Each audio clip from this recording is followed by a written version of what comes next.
We divide 315 by 2 in long division method. So 2 times 1 means 2. On subtracting we get 1.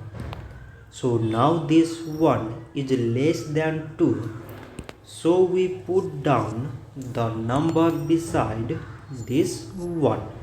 So it became 11 and 2 times 5 means 10. On subtracting we get 1. So again this 1 is less than 2. So we put down the number beside this 5. So it became 15 and 2 times 7 means 14. On subtracting we get 1.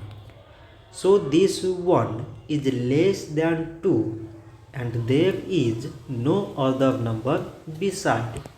So we put decimal so that we take 0. So now it became 10 and 2 times 5 means 10.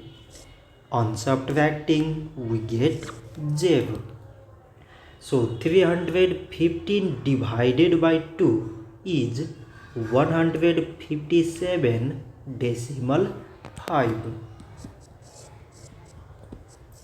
So this much for today and thanks for watching.